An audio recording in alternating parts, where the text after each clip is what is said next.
All right. Do you want to say something just to make sure that your sound is good? Yeah, testing 1, 2, 3. Can you hear me okay? Yeah, perfect. All Yeah, I'm right. just trying a new audio setup, so things should sound better for listeners from here on out. You are listening to the David Seaman Hour. This is episode 12. We have a very special guest, investigative journalist, actually a 3 times Emmy Award winning journalist. Amber Lyon is on the line. And as a result, I will save the show's self congratulatory ramble until the end. Uh, we have slipped in the Podomatic charts to number 3, which is kind of like almost making the honor roll. It's not something you really want to brag about, but the show is still a monster hit on iTunes. And thank you guys for subscribing over there. So, Amber, I wanted to talk to you about the media since that's your background. And the mainstream media is so shady nowadays. It can't even be called mainstream. It has become this absolute fringe uh, provider of corporate talking points and a place where they do things like defend drone strikes on civilians as being the lesser of two evils, when I think it'd be better to not be evil at all. Uh, they didn't cover Anaheim properly. They haven't been covering Occupy or the Tea Party. They've been marginalizing both groups and their concerns. They've railroaded Ron Paul completely and his concerns about the growth of the federal government. And they cover the TSA in pleasant terms. I saw a tweet from you earlier today about an unpleasant experience you had where they erased pictures on your phone. Yeah, I was crossing into the border I had been overseas traveling, and I'd taken a picture of a device that appeared to be an iris type scanner that they were using on civilians crossing over the border. And a border agent, I don't know if he was with CBP or with the TSA, but he did grab my cell phone right away and erase the photo. Which I felt it was important for me to get that photo out there to research what exactly was this device they were using and requiring citizens to be monitored with.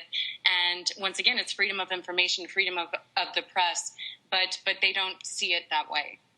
Yeah, let's just talk about. I mean, you first sort of popped into my awareness when you came out as a CNN whistleblower, and if people want to see that, they can just search for Amber Lyon, The Guardian, CNN, and read Glenn Greenwald's article about that.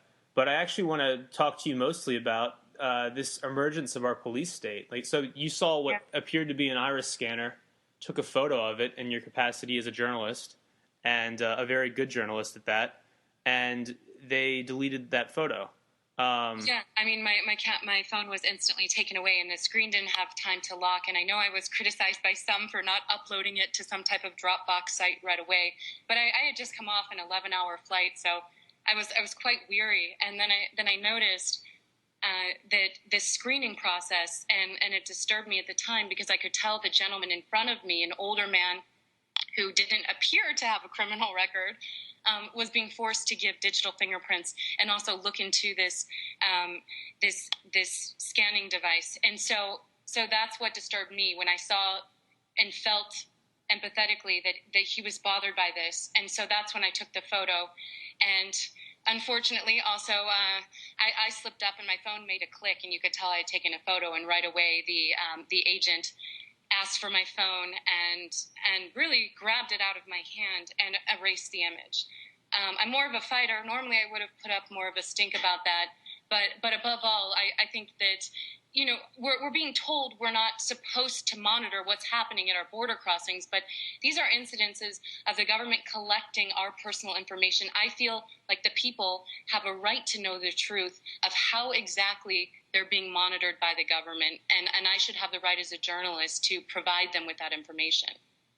Yeah, I mean, I still don't understand why the NSA's wiretapping program, which is costing us billions of dollars, taxpayer money, I don't understand why that hasn't gone mainstream, because it doesn't get more credible than, a documentary video on the New York Times website and a whistleblower who was with the agency for 32 years and was considered one of their most brilliant code breakers and is about as credible as they come. And there's another whistleblower as well.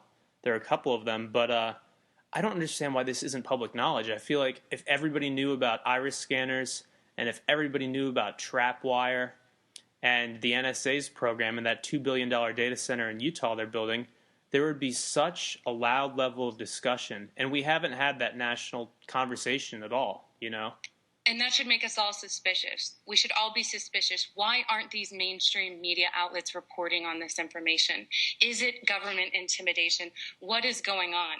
Because when you think about this, they could easily say it's an editorial decision, that the story isn't that interesting, but it is interesting. This stuff is fascinating. This is stuff that comes out of almost science fiction novels that would highly interest the public. They would get a tremendous amount of views and interest in these articles. So it can't be because they think there's not an audience interest. So there has to be other factors at play here. And I don't quite know what those are, but as you had mentioned earlier, I did blow the whistle on some of CNN International's behavior because it bothered me so much as a journalist that I was having trouble sleeping at night and felt like I needed to come forward and talk about that information. And that's equally as disturbing. We found that instead of watchdogging governments around the world, CNN International is actually in bed with these governments and walking away with a purse full of cash, producing what might as well be called infomercials for dictators, sponsored content that actually makes these governments look better. If you look at Journalism 101 and ethics, that violates every single journalistic ethic. Not only that, it's defrauding viewers and our foreign policy, David. Yeah, well, I mean, CNN, if you look at Piers Morgan, who is one of their headliners, he tweets all day about soccer matches, and people have begged him to cover NDAA to get somebody on there to talk about this. They have begged him to cover the NSA wiretapping program. And meanwhile, he ignores those, and he'll retweet somebody saying something about his favorite soccer team. And it's so crazy, because I want to go back to what you said a minute ago about the media. It can't be that they don't think this is interesting to viewers. And absolutely, I agree. This is a huge ratings draw. You look at even my podcast, we're approaching 1 terabyte in downloads, and we've done no advertising at all. It's just that people want to know about these topics. Mm-hmm. And online media is one of the only places they're getting the information. It is so weird. Like, when I first found out about NDAA back in, I think it was in November or December of last year, I sent out a very nice pitch email to every producer I knew and reporter, because I used to work in the media.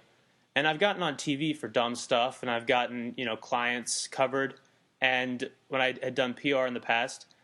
And I sent this out to every single person I knew in the media because it just seemed so important to me. It wasn't about anything other than this is important, and I'm going to do my little part of making sure it gets out there in time. And instead of, I sent that email off, and I felt so relieved. I was like, okay, within the next couple days, it's going to be all over the place. And instead, what happened was just total silence on the other end. One reporter emailed me back and said, "This is interesting." A guy that I knew said, "This is interesting," as if I had sent him a link to some YouTube video about Katy Perry, and no one else. We're talking about producers and booking producers at the national level. No one found this interesting or relevant, and it scared me because if either they're being told not to cover these topics, which is definitely disturbing, or they have become so far removed from what journalism is supposed to be that they don't realize a good story when they're given one, which is even scarier, I think. If we no longer have... You're right on both of those levels. I think that coming from someone who's just fresh out of the mainstream media, there is a feeling within the newsroom that it's definitely more difficult to get stories like NDAA, stories on Assange, WikiLeaks, Anonymous through. It was a constant fight for me.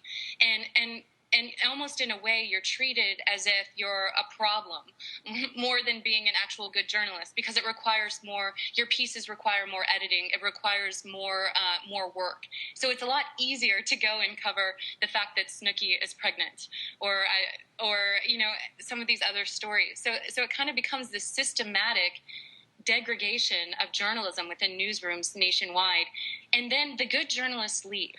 The ones, and I noticed this too at CNN, the real passionate ones who knew something was going on left because they couldn't deal with it anymore ethically. And that's what's happening. So now you're seeing these newsrooms being controlled by not necessarily the muckraking journalists, still good journalists, but not the muckraking investigative types. Most of those have gone independent. They've had to. It's become very difficult to report on investigative journalism in the mainstream.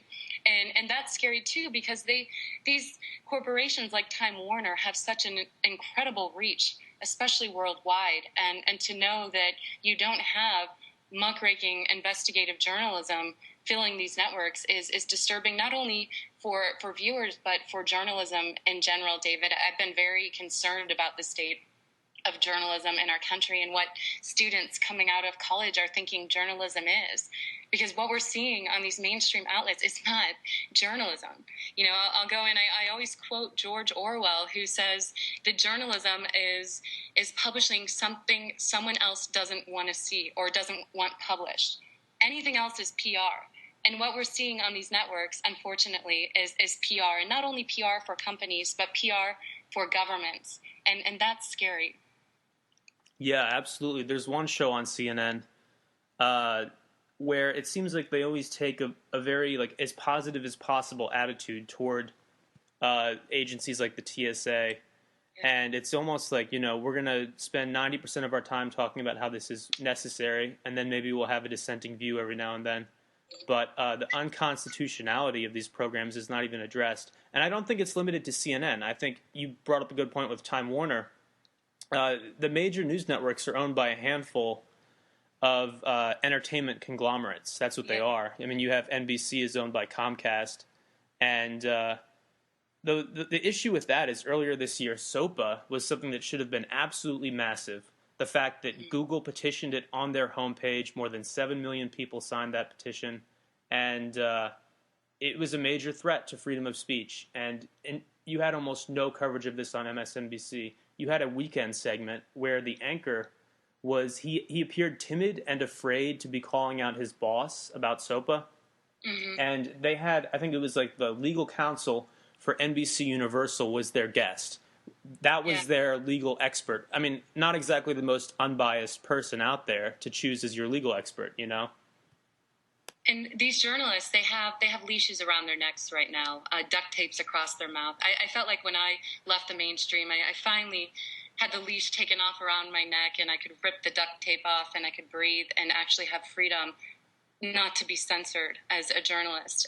And what's happening, you hit the nail on the head, and that's saying that so many of these media outlets are run by just a few corporations.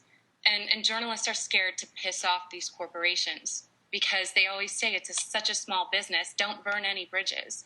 Don't stand out. Don't be the one who raises hell, because you'll never get a job in the business again. And it could be true. I mean, look at my situation. I was told by many people, what the hell are you doing? Why are you blowing the whistle on CNN? You're never going to get a job. Again, because if you think about even just Time Warner, they own CNN. They own Time Magazine. They own almost all of the cable on the West Coast. And they're very powerful. And that keeps journalists, like you're saying, that NBC reporter, from really boldly speaking out against their organizations or criticizing them in stories. And the more I get into this, David, the more I'm thinking one of the biggest stories I've been working on this decade is now the state of the media. And I think it's time for us journalists to turn around and start saying, wait a minute, we may be investigating this small corrupt corporation over here, or we may be investigating this situation over here, but the elephant in the room and the biggest investigation of this decade needs to be these media outlets and the kind of propaganda they are feeding the American public, because it's dangerous. As we've seen with the Iraq War, the constant repetition of the phrase weapons with mass destruction without journalists knowing the veracity, not asking tough questions. This stuff is dangerous, and it could easily send us into another international conflict because the people aren't getting the truth. Yeah, I mean, throughout the year, myself and other people who are concerned about this have been tweeting guys like Wolf Blitzer and Anderson Cooper, asking them to just do something on NDAA. Yeah. And I tweeted an anchor at Fox News and said, why aren't you covering this defense bill where, you know, one of the results of it is that the government can now imprison Americans without a trial? And his response was, we have. because they might have mentioned the defense bill out of context a couple of times. He thinks that they've done their duty as journalists. It's so scary. And one of the things I don't fully get that we need to really move to as quickly as possible is you can hear something like this on a podcast, or you can see it on Huffington Post, or a major online news site, and they tell you exactly what's happening. But for some reason, even though millions of people are exposed to this information, they don't act on it. It's not until it makes the evening news on CNN or MSNBC that most people believe something is real. And I think if we don't make that shift to believing online news that's credible and coming from credible people, if we don't make that shift very quickly, we're going to wake up to a world where so many of our freedoms have been taken away, and who knows how many more dubious wars we get into on what amounts to propaganda pieces, as a result of just watching propaganda on TV. Well, and we're starting to almost see that shift right now with the situation in Iran, and that's another thing that provoked me to come forward as well, because I saw we obviously have our naval base in Bahrain, and we want to portray Bahrain, the U.S. government does, as this wonderful ally, and we need them. We need to give your tax dollars to this oppressive government. And so they don't want stories to come out showing that this government has committed horrific human rights abuses against doctors and journalists. They don't want that information to come out. So that's another situation. That story is being screened. So we're not knowing that in Saudi Arabia, but at the same time, Iran is constantly, systematically being vilified on the mainstream outlets, which just makes me start to wonder what's at play here, what's going on. Are these media outlets just doing propaganda for the U.S. government or what they believe to be in U.S. interests, or are they really doing journalism? And journalism's ultimate goal is to get at the truth. And I'm not seeing that on a lot of these outlets, David. And I think it's because I think a lot of, I think a lot of journalists have lost touch, or they're just in a bind, in a situation where they feel like they can't fight back to get the right story on air, like NDAA. And in the end, complacent journalists are killing journalism. Yeah, they're not journalists, in my opinion, because if you have a story that needs to be told, thank God, thank Buddha for the internet, that we have this resource where if your network tells you can't cover this, you can write a guest post on Huffington Post or on Business Insider or somewhere, and millions of people will read it, Or you can do a YouTube video and just tweet it out, and people will see it, and if it's important, they'll spread it. So for people to claim that, they're just trying to keep their jobs, that's really not acceptable to me. If you know about something and you call yourself a journalist, it's your duty to get it out there as far and wide as possible, and not worry about whether you're going to be blackballed by these dying dinosaur media companies, which, you said that CNN is so powerful, and that's true, but their ratings have not done well from what I've read. And you look at how quickly things change. How quickly Netflix went from being something that nobody had heard of to something so dominant that if you didn't have your comedy show or your documentary on Netflix, you're missing out on a massive audience. And I think it's the same way. Like, it could be within a matter of months. If cable TV doesn't shape up, within a matter of months, it could be considered a total joke to watch MSNBC or CNN for your news. Yeah, I think you're right. And I think that CNN's ratings may be down in the U.S., but internationally in some of these areas, they're by far the most watched English station. I've had numerous amounts of international media organizations contacting me about this story because they were in shock, because so many people in these countries like Germany, in Bahrain, watch CNN. It's their main source of news. And I think in the end, journalists really do need to stand up. I think you're right, David. You got to either, excuse my language, shit or get off the pot. If you're working at a station and you are disturbed by their behavior, you need to come forward and say something about it, because in the end, what's the point of being a journalist? You get in this business, you don't get paid. You get paid jack shit, especially starting out. My salary was ridiculous. I lived in my car for a portion of my career. But you get in the business because you want to make a difference and you want to really help inform the public. So if your corporation is censoring stories like NDAA, one of the most important stories of the decade, and you're not saying anything about it and letting the public know the truth about that censorship, then you're doing more harm than good. And so I'm trying to encourage my colleagues to come forward, because this was something that numerous journalists had complained about while I was at CNN. Yet they didn't act on the complaints.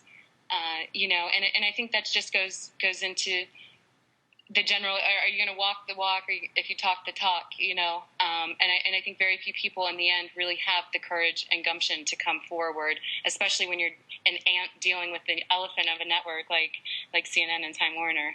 Yeah, CNN also has these contributors come on the air where they're influencing the public perception of, potentially millions of viewers in real time, simultaneously, and these contributors are not properly vetted. They're not disclosed properly. A lot of them are these old policy wonk, war hawk weirdos who believe in a surveillance state and believe in the Patriot Act and the erosion of civil rights. And they let these people come on the air and really poison our public dialogue, and they're not properly disclosed. I would love for them to say at the end, like, this person has a financial relationship with such and such lobbying group and such defense contractor, and they're basically directly or indirectly benefiting from promoting this line of reasoning, and they're being paid by this think tank to do so as, kind of this media, what's the word? Like just a pundit, right? These pundits are not doing it for fun. They're doing it because they're being paid in some way. And it's scary to me that these people are allowed to influence what people think, and that's not disclosed. Even in 2012, where we supposedly have so much transparency and so much, digital media figuring everything out, these people are allowed to go on air and basically be actors. Mm-hmm. And that's disturbing, and that's unethical, and that is a slap in the face to journalism. And if CNN and these other networks are going to call themselves names like the most trusted name in news, well, you're not, because you're lying to the public. That's lying. That's defrauding the public, and that's a lie. And it is very disturbing, not only in the lack of ethics, but also it's disturbing for the survival of journalism in the U.S. and the definition of journalism in general, David. And I love the fact that we do have social media and the web, and its presence is growing and growing, because thankfully it's the one light at the end of the tunnel for me, especially, to give me hope, to know that there is hope here, and that's it. Social media and all of these blogs and things like your podcast are making this censorship irrelevant, and eventually it will get to the point where it is. But right now, mainstream America is not 100% paying attention to all the blogs. They're still used to getting their news from the mainstream, and that's what makes this, all the more disturbing. My grandma still watches CNN every day, and I asked her if she knew. She watches CNN International too, and I asked her if she knew if any of the content she watched was sponsored by those governments, and she had no idea. And I think that's true across the board, because as an employee of CNN, I had no idea that this was going on. Yeah, I think it's sick. I think it's hilarious in a kind of sick way that Time Warner's unit HBO produces a show called The Newsroom, which a lot of people like, where the anchor makes tough decisions and he goes like, I don't care what the consequences are, we're going to cover this because it's important. And it's like, it's too bad the same company doesn't actually own a major news outlet that could make these decisions. Oh wait, they do. It's called CNN. The same company. And they're not making those decisions. I worked for them. They don't have those kind of ethics. That's not the way they're thinking, unfortunately. Right. Yeah, it's really disturbing. I think the light at the end of the tunnel is that social media, as you said, is taking over. You look at how many people use Twitter, that dwarfs any news network, that dwarfs all of them. And when people see something on Twitter, they're very engaged. I think a lot of CNN is just, TV's on at the airport where maybe somebody's watching it for a few minutes. But if you send somebody a link over Twitter, they're definitely engaged in the process, and they do some research themselves and add to the dialogue. And I think it's good and bad, but we're heading into a world where everybody can be a journalist, and you can't silence that many voices. They might be able to. What kind of attacks have you received after coming out against them? Have they tried to hit you with a lawsuit or anything? I don't know yet. I haven't received anything. I know when I first came out and tweeted about the censorship of our Bahrain documentary, CNN says they editorially didn't air it. I think it was because Bahrain's a paying customer. Regardless, they called my acting agent the next day and threatened to cut my health insurance and my severance. I still haven't heard anything else about that. I'll know, maybe in a week if I don't have health insurance anymore and stuff. I haven't heard anything from them legally, but I do know that right away what was most disturbing to me is right after Glenn's story came out, CNN PR tweeted that they had aired that documentary, the Bahrain portion, on CNN International. And that was a blatant lie. And CNN has a far reach. Instantly, that CNN PR tweet was retweeted by CNN's followers and CNN PR UK, and this massive audience, little old me can't compete with. Right. And That's so Orwellian. I actually saw part of that. I saw part of that exchange. And when they make a claim like that, you, as a 3-time Emmy Award-winning journalist, or really anybody, can go through the archives and see, okay, did they actually air this at said time? We're living in a digital age. So for them to just lie like that, if that's what they indeed did, is just tell something that's not true, such arrogance that they think they can change the past with their huge Twitter feed, It was, and they shaped the conversation because right away it made me appear to be a liar. And I can't compete with Time Warner's reach. I can't compete with it, David. So that tweet went out to all of these followers, and I wrote back right away to CNN, and I said, "This is not true. This is not true. That the instance they were talking about was in April. Our documentary wasn't done until June. So there's no way in hell they could have aired our documentary in April. It was such a blatant lie." And I asked them to please correct it and write a correction on their website that gets millions of hits. And they didn't. And the tweet mysteriously was erased, but I never got any type of a correction. And so it doesn't matter. It's irrelevant that they erased the tweet because the damage was done, and it was already sent to potentially 1 million people and not corrected.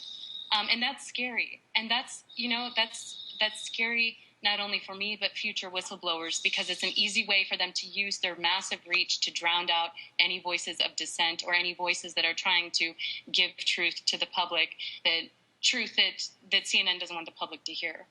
Yeah, that's just monstrous. How are you doing on time? Do you have to leave in a minute, or are we good? I am good. I'm working on a book now on protests. One of the first things I did when I left CNN was run right to Occupy to cover it the way I thought it needed to be covered. And so I'm just wrapping up this book. It's taking up a little bit of my time, but I've got probably like 10 more minutes. Okay, great. Yeah, let's finish. I appreciate your work, so I'll stick around for you, David. Cool. Let's finish actually by talking about how the mainstream media has really not covered the massive protests that have been going on in this country over the past 8 or 9 months. The Tea Party has been marginalized as this group of basically like colonial reenactors. When if you look at their actual message, a lot of it is concerns about unconstitutional growth of the government. And you look at Occupy, and aside from what they believe, if you ignore every single one of their talking points, I think the big story is that you have young people going out to peacefully protest for certain things they believe in, and the response is that they're getting beaten up, they're getting tear-gassed, they're getting shot at, and that's not being covered on the evening news. And that's happening right here in America. It's not happening in Haiti. It's not happening in Tehran. You don't need to send Anderson Cooper over there to cover it. It's happening right in our own backyards, and it's being totally marginalized. They say, like, there was some article on CNN.com that asked, where have all the Occupy protesters gone? And I tweeted something out like, yeah, too bad you can't send out a camera crew or interview a few of them, you know? Instead, you're framing it as, why is there no protest in this country? It's so Orwellian. Mm-hmm. And I think that is in part due to the fact that these corporations have become too good or too large to do journalism anymore, and they're being run by executives who are not journalists. So their bottom line, these executives, is money. It's not the value of a story for the public good or the truth. It's money. Let's make money. That's why you have CNN International opening its pockets and taking money from dictators and oppressive regimes in exchange for content, something that would have horrified journalists back in the 70s. And that's part of the problem. And so these executives don't see the value in covering something like Occupy journalistically. They just see it as potentially upsetting advertisers or personally as something that isn't worth being covered. I was told by one CNN exec, quote, Occupy doesn't deserve to be covered. And that exec, what he was saying by that is that the movement isn't big enough. It doesn't deserve coverage. It's not. And who is he? Who is he to make that judgment call? Let viewers make that decision. If you put out a good segment and nobody watches it, that's one thing. But I think, as you and I said earlier, these are issues that if you go on YouTube are drawing a lot of views. This would be ratings gold.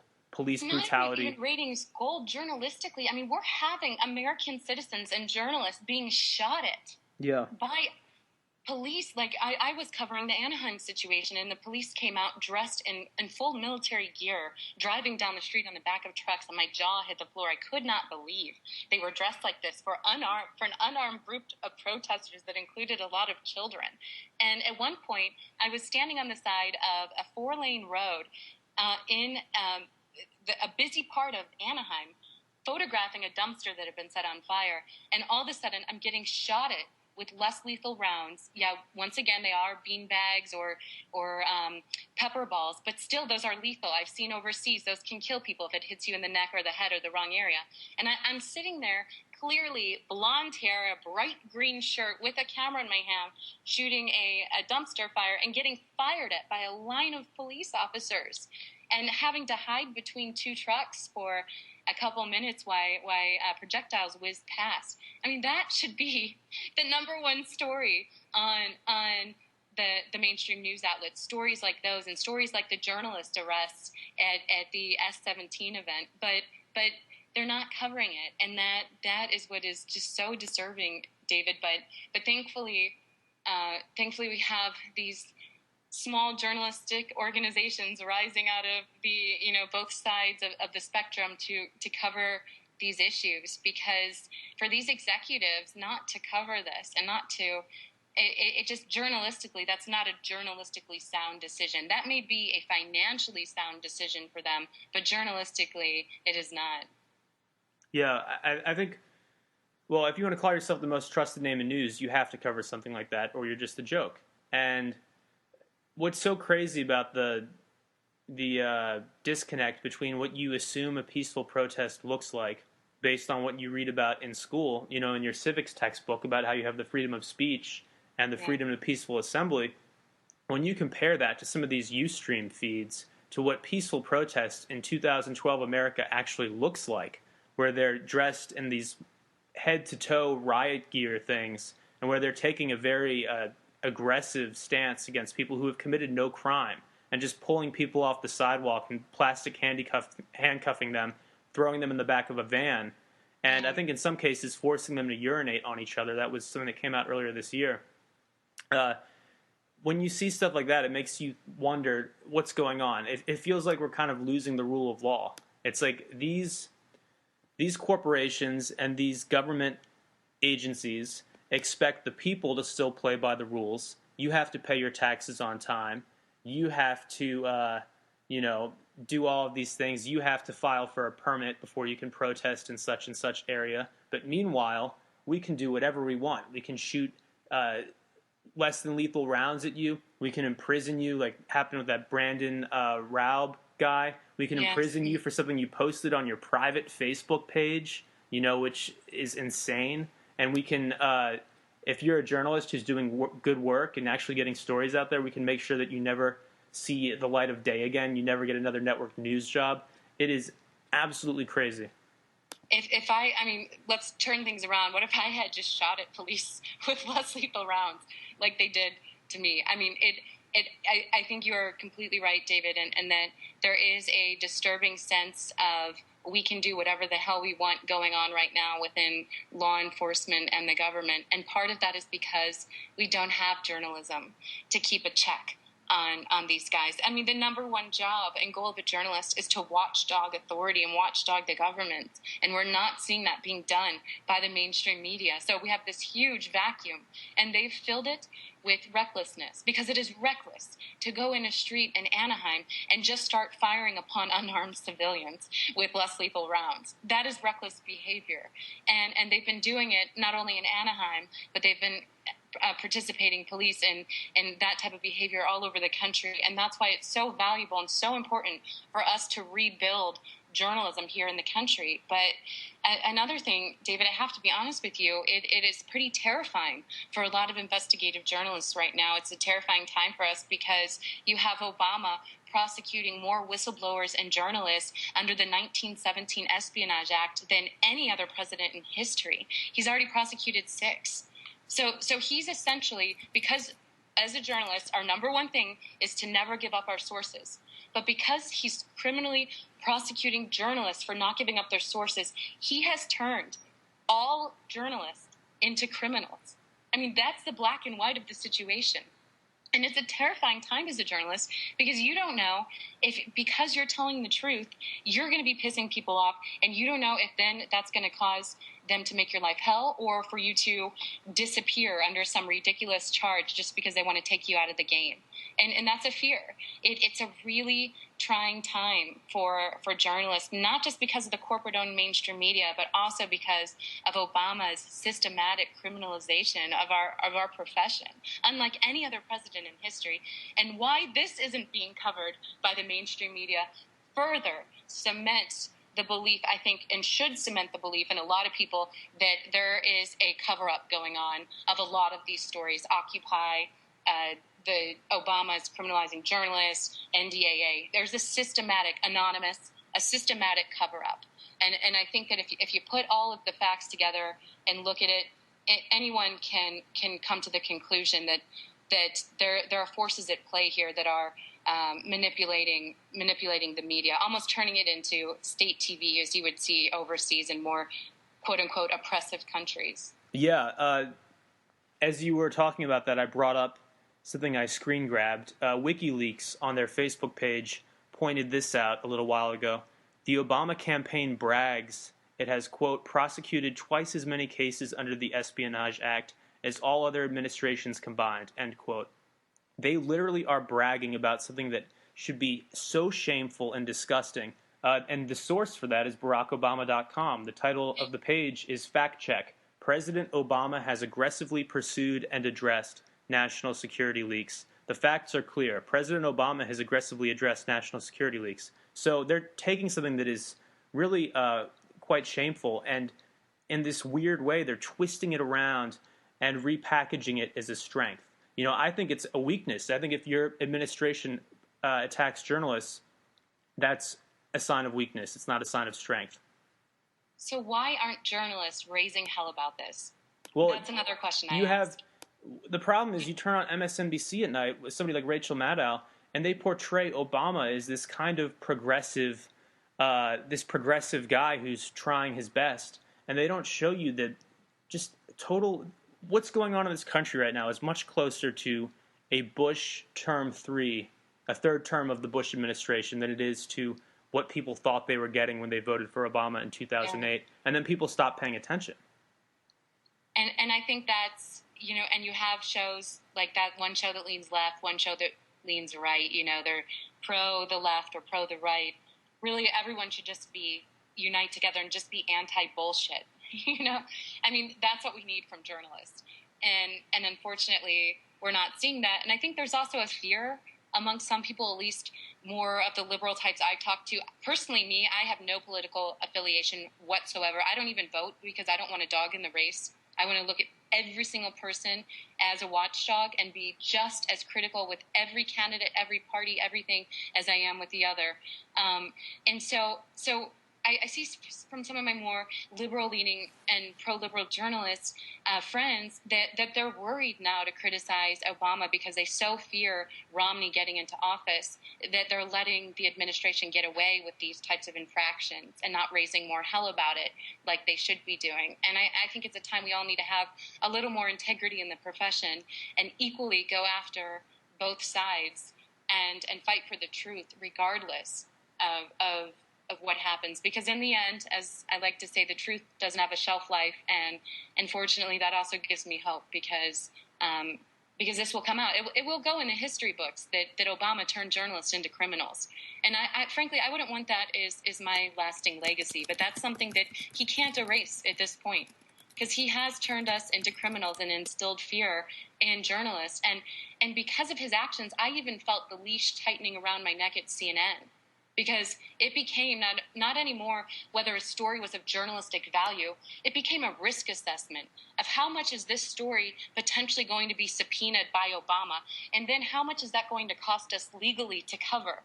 And then if we still think it's worth the extra legal funds now that we'll have to pay to fight an Obama subpoena, are we willing to pay that money?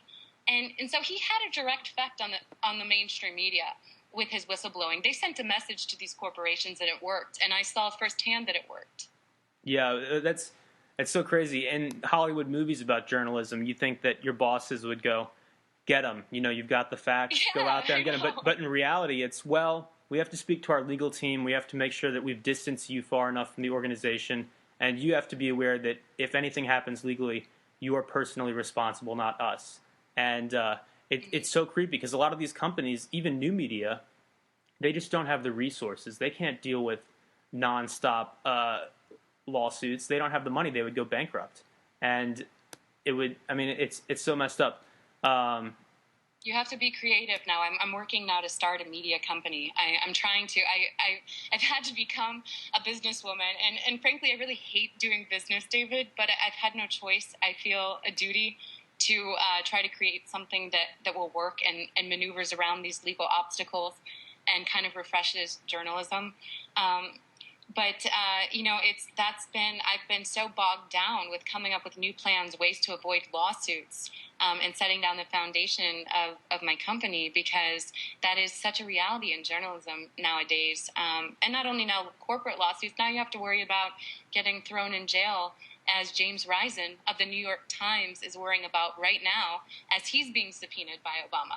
And why the New York Times doesn't have an update on their website every single day, updating on Risen's status and the status of his trial and his case, is beyond me. They should be raising hell about this. But that's the problem. We need more journalists in executive roles at these companies. So that's part of the reason I'm trying to start mine now. So we'll see how it goes.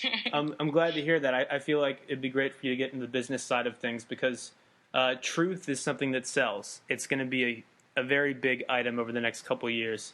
If you're someone who is known as being a truth teller, you're going to command a massive audience. If you're somebody like you, or you're somebody like Abby Martin at RT, or you're somebody like Glenn Greenwald, you're going to command the views and the reads.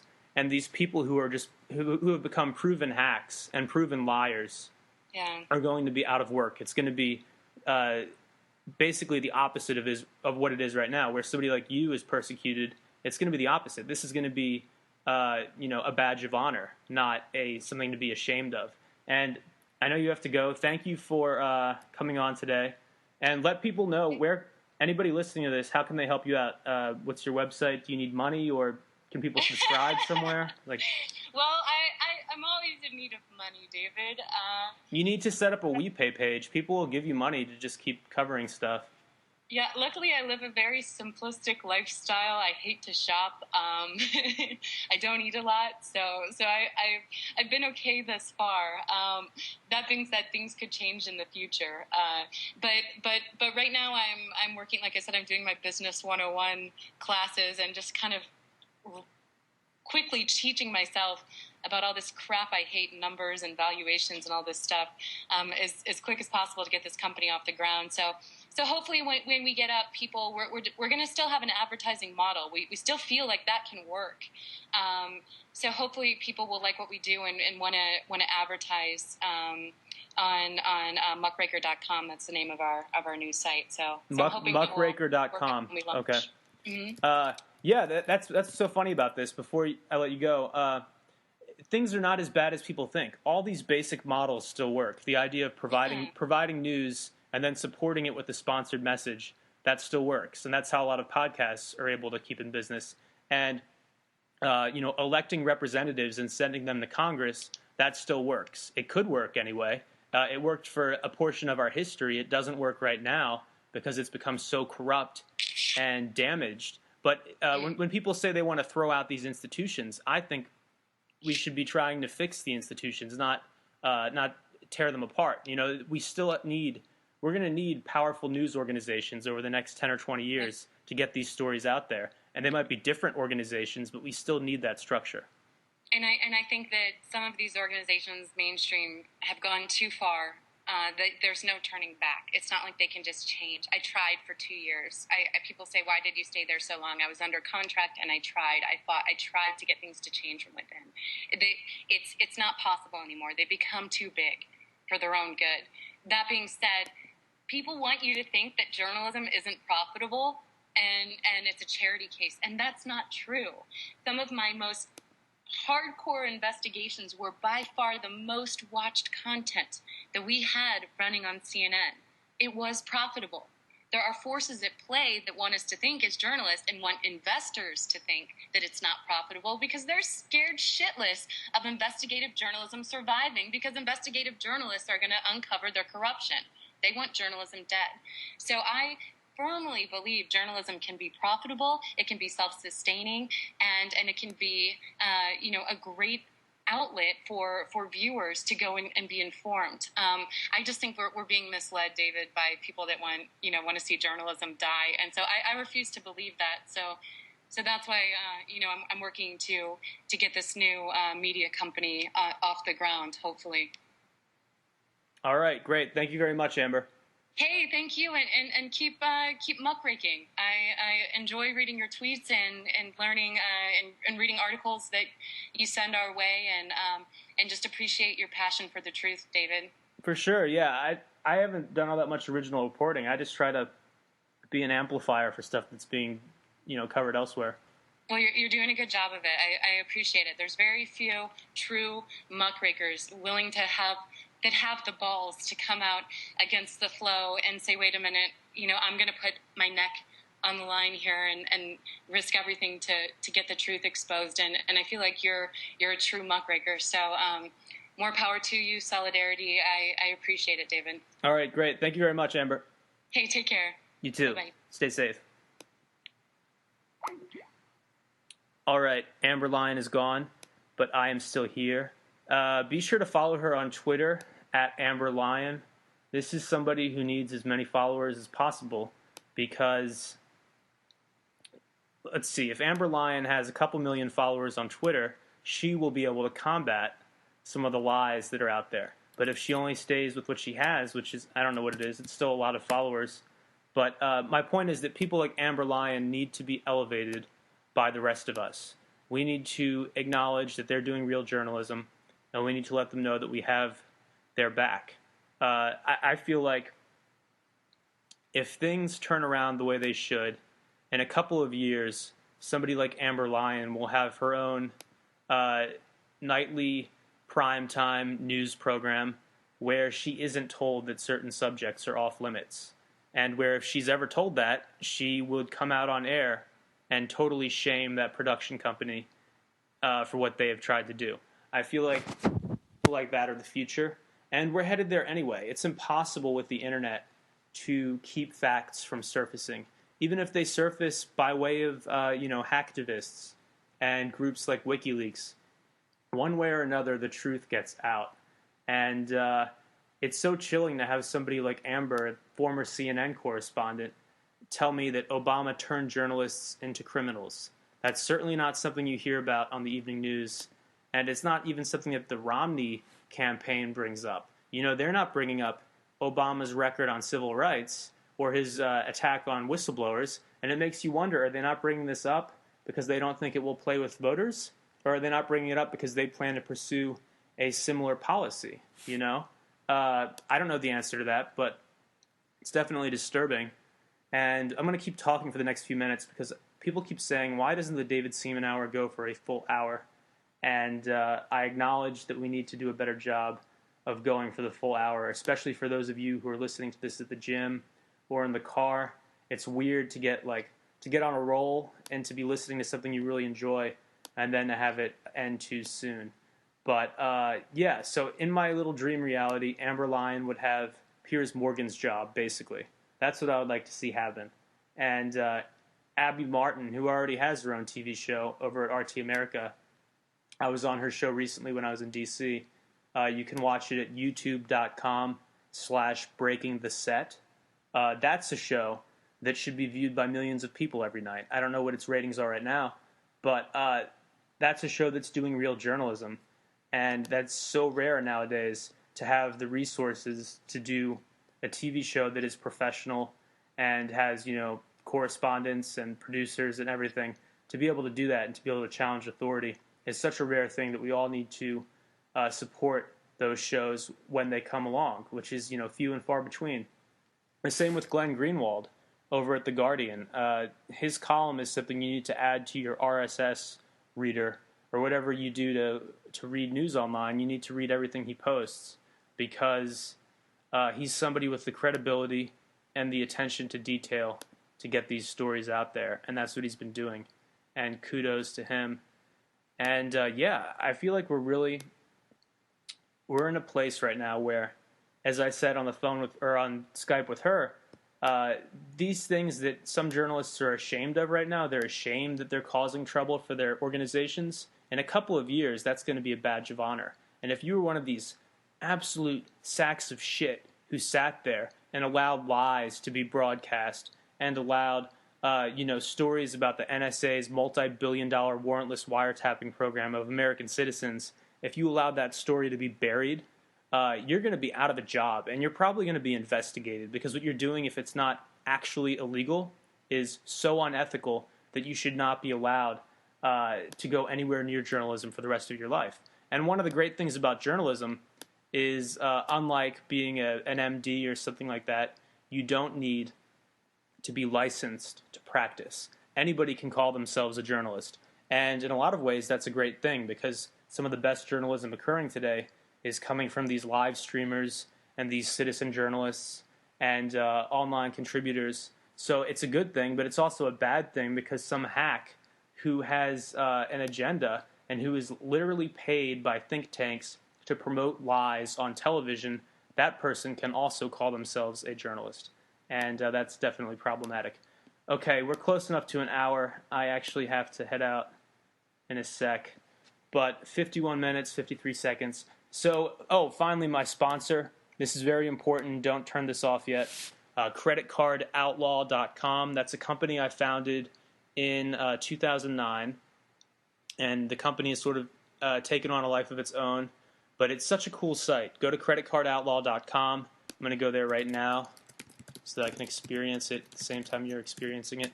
CreditCardOutlaw.com, what it does is it shows you some of the best card offers out there right now.